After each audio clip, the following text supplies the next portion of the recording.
Trade in the Zone, de Mark Douglas. Capítulo 9. A natureza das convicções. Chegados a este ponto, se consegue perceber os benefícios de adotar as 5 verdades fundamentais acerca do trading. A tarefa agora é aprender como integrar devidamente estas verdades no seu sistema mental, sob a forma de convicções elementares, sem entrarem em conflito com quaisquer outras convicções que possa defender.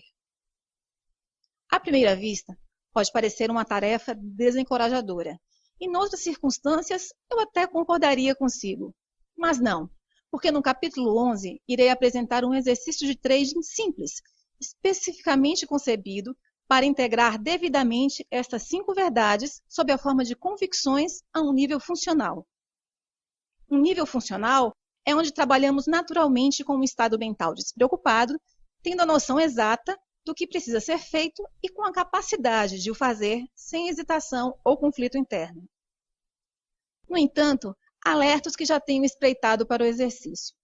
À primeira vista, o exercício de trading parece tão simples que podem sentir-se tentados a fazê-lo agora, antes de compreenderem as implicações de o fazer. Sugiro que reconsiderem. Há algumas dinâmicas sutis, embora profundas, envolvidas no processo de aprender a integrar novas convicções e a alterar outras existentes que entrem em conflito com as novas. Compreender o exercício de trading em si é fácil. Compreender como o utilizar para mudar as suas convicções é uma questão completamente diferente. Se fizer o exercício sem compreender os conceitos apresentados neste capítulo e no seguinte, não irá obter os resultados desejados. Também é importante que não dê por adquirido o esforço mental que terá de despender para aceitar totalmente esses princípios de sucesso, independentemente se os compreende bem ou não. Lembre-se de Bob, que acreditava que compreendia profundamente o conceito de probabilidades, mas não foi capaz de trabalhar numa perspectiva probabilística. Muitas pessoas cometem o erro de partir do princípio de que, quando compreendem algo, esse novo conhecimento torna-se automaticamente uma parte funcional da sua identidade. Na maior parte das vezes, compreender um conceito é só o primeiro passo do processo da sua integração a um nível funcional. Isto verifica-se especialmente para conceitos que lidam com o pensamento probabilístico. As nossas mentes não estão naturalmente programadas para serem objetivas ou ficarem no momento presente. Isso significa que temos de treinar ativamente as nossas mentes para pensarem desse ponto de vista. Para além do treino, pode haver um sem número de convicções em conflito para resolver. As convicções em conflito terão o efeito de sabotar as melhores intenções para trabalhar com um estado mental objetivo ou para experimentar o fluxo de oportunidades do momento presente. Por exemplo, suponhamos que passou anos a aprender a ler os mercados, ou gastou muito dinheiro a desenvolver ou a comprar sistemas técnicos, só para conseguir descobrir o que acontecerá a seguir. Agora, chegou à conclusão de que não precisa de saber o que vai acontecer a seguir, e que, ao fazê-lo, está a limitar a sua aptidão para ser objetivo ou se focar no momento. O que temos é um conflito direto entre a convicção antiga de que precisa de saber o que vai acontecer a seguir para ser bem-sucedido e o novo entendimento de que não tem de o saber. Ora, irá o seu novo entendimento neutralizar subitamente todo o tempo, dinheiro e energia despendidos a reforçar a convicção de que precisa de saber? Quem dera fosse assim tão fácil. Para alguns sortudos pode ser. Se lembrar do capítulo 4, quando falei sobre a distância psicológica do código de software, eu disse que alguns traders podem já estar tão perto dessas novas perspectivas que tudo o que precisam é de reunir algumas das peças que faltam para criar uma experiência do tipo que altere o estado mental. No entanto, com base na minha experiência de trabalho com mais de 1000 traders, posso dizer que a maioria não está próximo desse estado mental. Para esses, pode ser preciso um considerável trabalho mental, além de muito tempo, para integrar devidamente os seus novos entendimentos sobre o trading nos seus ambientes mentais. A boa notícia é que, no final, o exercício no capítulo 11 irá estabelecer as 5 verdades fundamentais e resolver muitos dos conflitos potenciais, mas apenas se soubermos exatamente o que estamos a fazer e por que o estamos a fazer. Este é o assunto deste capítulo e do seguinte. As origens de uma convicção. O que podemos aprender sobre a natureza das convicções e como podemos usar esse conhecimento para criar uma atitude mental que estimule o nosso desejo de sermos traders consistentemente bem-sucedidos? Estas são 2 das questões em que me irei concentrar em responder neste capítulo. Primeiro, olhemos para a origem das nossas convicções.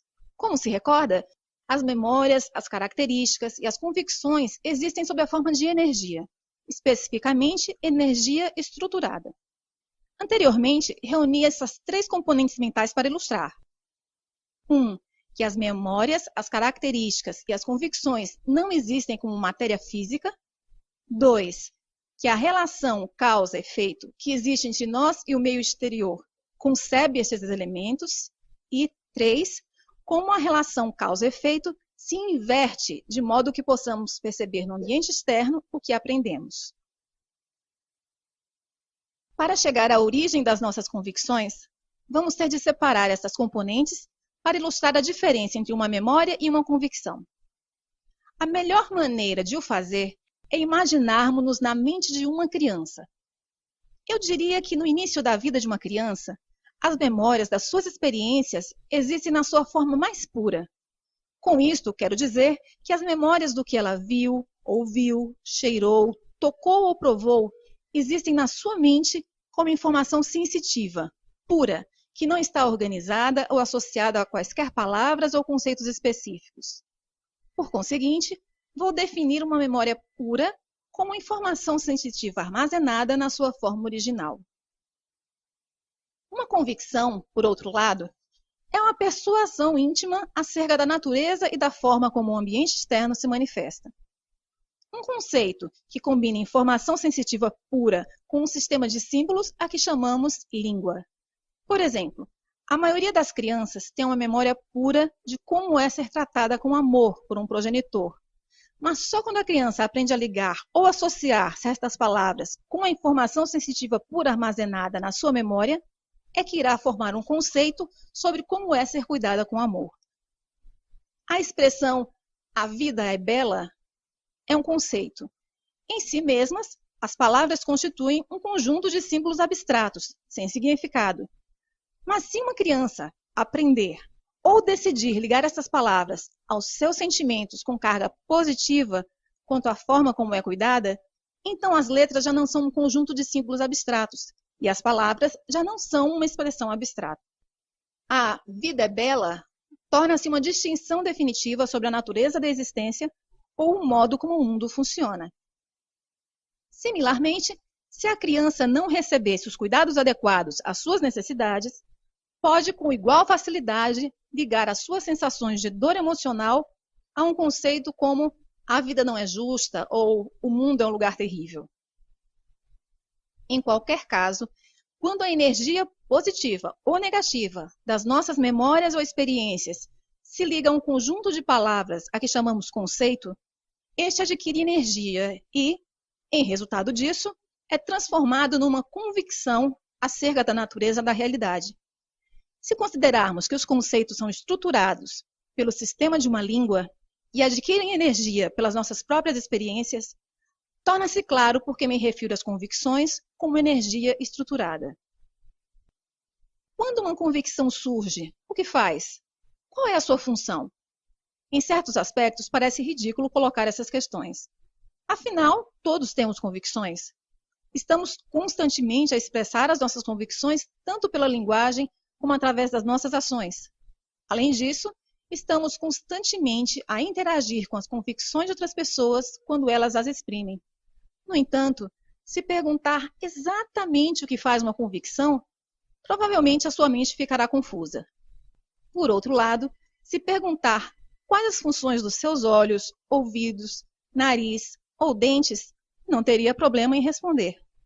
As convicções são componentes tão importantes da nossa Constituição, em termos do impacto que tem na qualidade das nossas vidas, que é uma das grandes ironias da vida, que sejam aquelas em que menos pensamos e que menos compreendemos.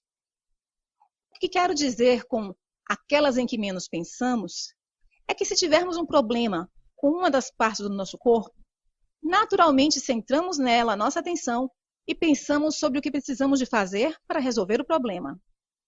No entanto, não nos ocorre que os problemas que possam limitar a qualidade das nossas vidas, por exemplo, infelicidade, insatisfação ou insucesso numa determinada área, estejam enraizadas nas nossas convicções. Este desvio de atenção é um fenômeno universal. Uma das características proeminentes das convicções é que tornam evidente e inquestionável o que experimentamos. De fato, se não fosse pelo intenso desejo que tem em vivenciar um sucesso consistente como trader, era provável que eu não estivesse a ler sobre este tema. Normalmente são precisos anos de frustração para as pessoas começarem a aceitar que podem ser as suas convicções a fonte das suas dificuldades. No entanto, embora as convicções sejam uma parte complexa da nossa identidade, não é preciso considerar esse processo de autoanálise como uma crítica. Considere que nenhum de nós cresceu com qualquer uma das nossas convicções, que foram todas adquiridas de várias maneiras. Muitas das convicções que têm um impacto mais profundo nas nossas vidas não foram sequer adquiridas livre ou conscientemente, foram introduzidas por outras pessoas. E provavelmente não será normalmente uma surpresa para ninguém afirmar que as convicções que nos causam mais dificuldades sejam aquelas que foram adquiridas através dos outros sem o nosso consentimento consciente. Refiro-me às convicções adquiridas quando éramos demasiado jovens e sem informação para compreender as implicações negativas daquilo que nos estavam a ensinar. Seja qual for a origem das nossas convicções, uma vez existentes, funcionam basicamente todas do mesmo modo. As convicções têm caráter e formas particulares de desempenharem as suas tarefas, ao contrário das diferentes partes dos nossos corpos. Por exemplo, se compararmos os meus olhos com os seus, ou as minhas mãos com as suas, ou os meus glóbulos vermelhos com os seus, podemos ver que não são exatamente iguais, mas têm características em comum que os faz funcionar de modo semelhante. Pela mesma razão, uma convicção de que a vida é bela funcionará da mesma maneira de uma convicção de que a vida é terrível. As duas convicções são diferentes e o efeito que cada uma tem na qualidade de vida de quem a profere é muito diferente, mas ambas as convicções irão funcionar exatamente da mesma forma. As convicções e o seu impacto nas nossas vidas. Num sentido mais amplo, as convicções moldam as nossas vidas. Como já referi, não nascemos com nenhuma das nossas convicções. Elas são adquiridas e, à medida que se adicionam umas às outras, a forma como vivemos as nossas vidas reflete aquilo em que aprendemos a acreditar. Pense como a sua vida seria diferente se tivesse nascido num sistema cultural, religioso ou político que tivesse pouco em comum com o seu atual. Pode ser difícil imaginar, mas aquilo em que teria aprendido a acreditar sobre a natureza da vida e o modo como o mundo funciona podia não ter nada a ver com aquilo em que hoje acredita, mas iria defender essas convicções com o mesmo grau de certeza com que defende as suas convicções atuais. Como as convicções moldam as nossas vidas? 1. Geram a percepção e a interpretação que fazemos da informação do meio ambiente de forma a ser compatível com aquilo em que acreditamos. 2. Criam as nossas expectativas. Lembre-se que uma expectativa é uma convicção projetada para algum momento no futuro. Como não podemos esperar algo que não conhecemos, também podemos dizer que uma expectativa é aquilo que conhecemos projetado em algum momento futuro. 3. O nosso comportamento é coerente com aquilo em que acreditamos. 4. Finalmente, as convicções moldam a forma como nos sentimos quanto aos resultados das nossas ações. Não há muito na forma como atuamos em que as convicções não desempenham um papel importante. Acrescento a seguir um exemplo para ilustrar as várias funções de uma convicção. Na primavera de 1987, estava a ver um programa de televisão. Era sobre algumas celebridades que pregavam partidas umas às outras. Numa parte do programa, a estação de TV contratou um homem para ficar no passeio da Avenida Michigan, a segurar uma placa que dizia "Dinheiro grátis, só hoje". Para quem não conhece Chicago, a Avenida Michigan alberga muitos armazéns e lojas da moda.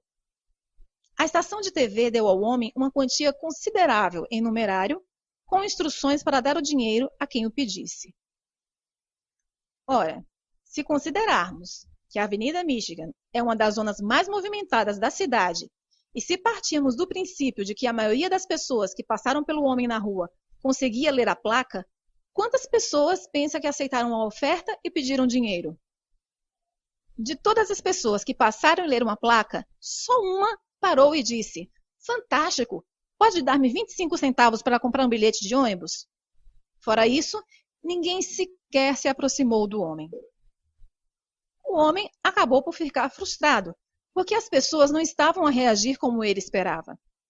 Anunciou o seu propósito mais alto: "Alguém quer dinheiro? Tenho dinheiro para dar. Ajudem-me a livrar-me dele." Todas as pessoas continuaram o seu caminho como se ele não existisse. De fato, reparei que algumas pessoas se desviaram mesmo do seu caminho para o evitar. Quando um homem de terno e gravata se aproximou, dirigiu-se a ele e disse: "Quer algum dinheiro?" O homem respondeu: "Hoje não." Frustrado, retorquiu: "Quantas vezes acontece isto? Importa-se de aceitar o meu dinheiro?" Enquanto tentava entregar ao homem algum dinheiro. O homem respondeu com um brusco "não" e continuou a andar. O que passa? Por que é que ninguém, exceto a pessoa que precisava do bilhete de ônibus, pediu dinheiro? Se considerarmos que a maioria dos transeuntes podia ler a placa, mas mesmo assim não fazia o mínimo esforço para ir buscar o dinheiro, podemos pensar que não se interessavam por dinheiro. No entanto, isso é extremamente improvável, considerando o quanto das nossas vidas dedicamos à procura de dinheiro.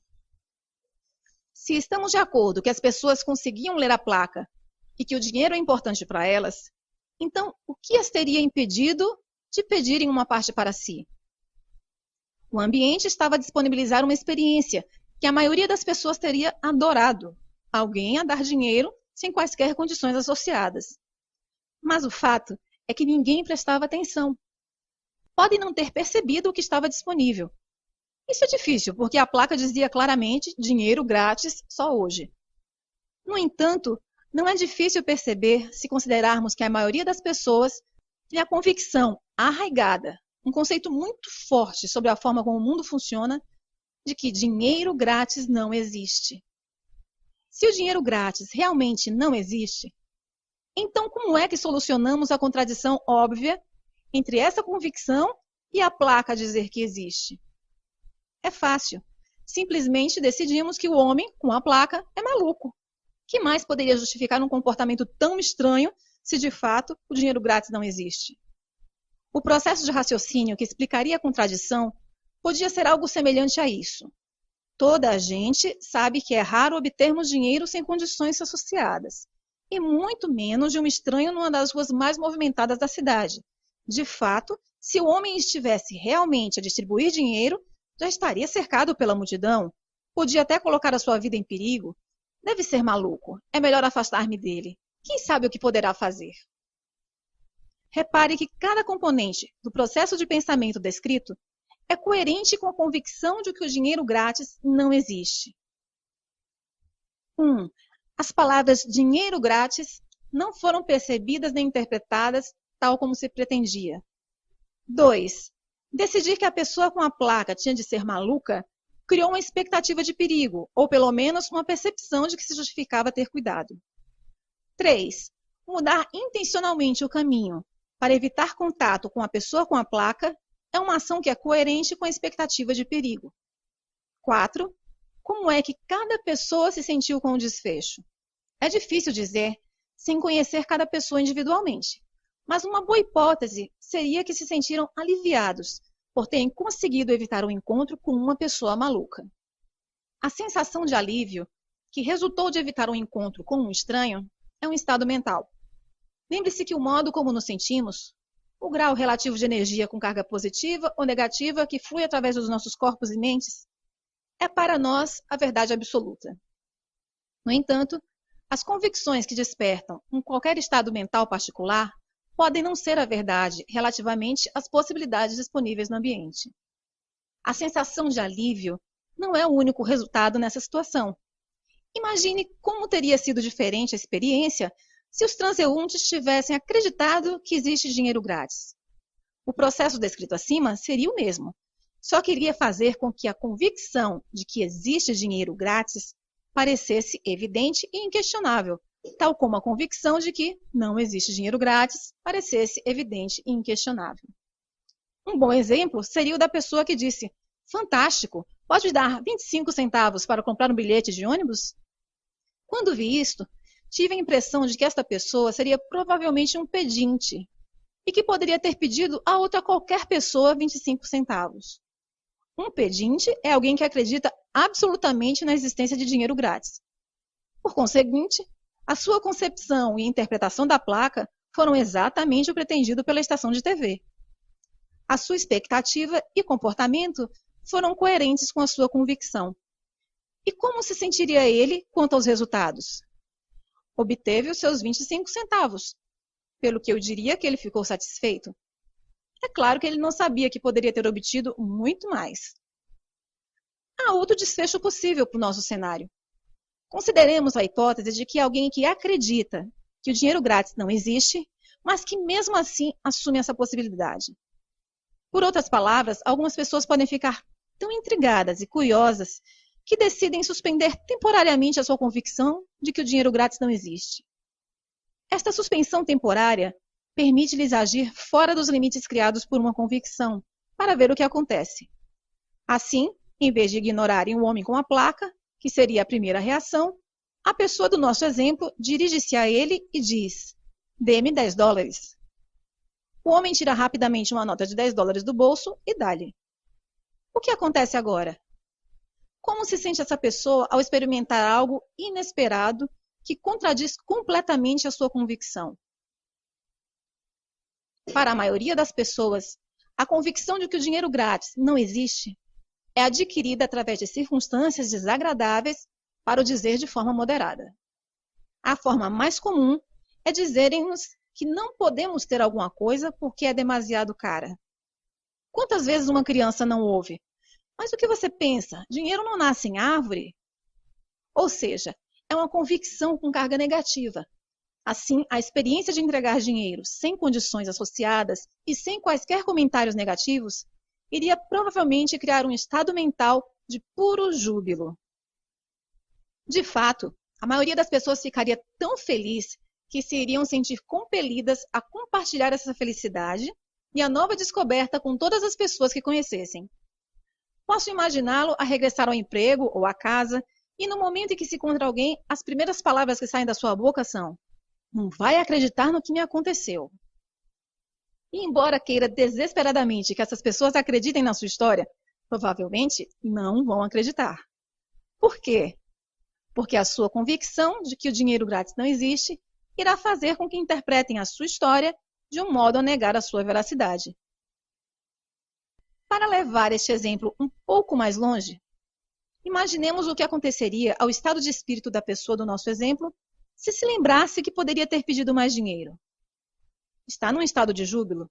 No entanto, no momento em que esse pensamento lhe surge, ou alguém lhe lembra que poderia ter pedido mais dinheiro, o seu estado de espírito alegre irá imediatamente mudar para um estado de pesar com carga negativa. Por quê? Porque associou-lhe a convicção com carga negativa, que significa perder uma oportunidade. Em resultado, em vez de ficar contente com o que obteve, irá lamentar o que poderia ter obtido, mas não obteve. Convicções versus verdade. Nestes 3 exemplos, todos têm a sua versão individual. Se lhes perguntar, Cada um descreveria o que viveu do seu ponto de vista, como se fosse a única versão verdadeira e válida da realidade. Contradição entre essas três versões da verdade sugere-me uma importante questão filosófica que precisa ser resolvida. Se as convicções limitam o nosso conhecimento da informação gerada pelo ambiente físico, para que percebamos esteja em consonância com o que acreditamos, então como é que sabemos o que é a verdade? Se as convicções limitam o nosso conhecimento da informação gerada pelo ambiente físico, para que o que percebemos esteja em consonância com o que acreditamos, então como é que sabemos o que é a verdade?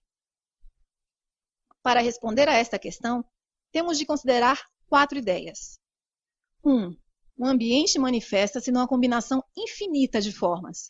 Se combinarmos todas as forças da natureza que interagem com tudo o que foi criado pelo homem, e se acrescentarmos as forças geradas por todas as formas possíveis de as pessoas se exprimirem, o resultado é um número de versões da realidade tal que seguramente iria impressionar até a pessoa com um espírito mais aberto. 2. Até termos adquirido a capacidade de perceber todas as formas possíveis em que o ambiente se pode exprimir, as nossas convicções irão sempre representar uma versão limitada das possibilidades do ambiente, sendo as nossas convicções uma visão sobre a realidade, mas não necessariamente uma declaração absoluta de realidade. 3. Se discordar da segunda afirmação, então pense que se as nossas convicções fossem um reflexo 100% rigoroso da realidade, então as nossas expectativas seriam sempre satisfeitas. Se as nossas expectativas fossem sempre satisfeitas, estaríamos num estado perpétuo de satisfação, com um sentimento permanentemente de felicidade, alegria e bem-estar, por a realidade física se revelar sempre exatamente como esperamos. 4. Se conseguir aceitar a terceira afirmação como válida, então o corolário também é verdade. Se não estivermos satisfeitos, então as nossas convicções não se relacionam perfeitamente com as condições ambientais. Tendo essas 4 ideias em consideração, consigo agora responder à questão: qual é a verdade? Se as convicções impõem limites ao que percebemos como possível e o ambiente se consegue exprimir numa combinação infinita de formas, então as convicções só podem ser verdadeiras relativamente ao que tentamos conseguir num determinado momento. Ou seja, o grau relativo de veracidade inerente às nossas convicções pode ser medido pela forma como nos são úteis. Cada um de nós tem forças geradas internamente, curiosidades, necessidades, vontades, desejos, objetivos e aspirações, que nos compelem ou motivam a interagir com o ambiente físico. O conjunto de passos que damos para satisfazer as nossas curiosidades, necessidades, vontades, desejos, objetivos ou aspirações depende daquilo em que acreditamos ser verdade numa dada circunstância ou situação. Essa verdade, seja ela qual for, irá determinar 1. As possibilidades que percebemos relativamente ao que o meio ambiente nos disponibiliza. 2. Como interpretamos o que percebemos. 3. As decisões que tomamos. 4. As nossas expectativas de resultados. 5. O que fazemos. E 6. Como nos sentimos quanto aos resultados dos nossos esforços. Num dado momento, se estamos satisfeitos, felizes ou numa situação de bem-estar relativamente a algo que tentamos conseguir, podemos dizer que a nossa verdade, isso é, independentemente das nossas convicções, é útil, porque o processo, como se afirmou acima, funcionou. Aquilo que percebíamos não só estava em consonância com o nosso objetivo, mas também com o que o ambiente nos disponibilizou. A nossa interpretação da informação resultou numa decisão, expectativa e ação que estavam em harmonia com a situação e as circunstâncias ambientais. Não houve qualquer resistência ou força contrária por parte do ambiente, ou na nossa própria mente, que diminuísse o resultado que tentamos conseguir. Em resultado disso, encontramos-nos num estado de satisfação, felicidade e bem-estar. Por outro lado, se nos encontramos num estado de insatisfação, desilusão, frustração, confusão, desespero, pesar ou falta de esperança, podemos dizer que, relativamente à situação e circunstâncias ambientais, as nossas convicções não funcionam bem, ou nem sequer funcionam, e, por conseguinte, não são úteis. Simplificando, a verdade depende do que funciona em relação àquilo que tentamos conseguir num dado momento.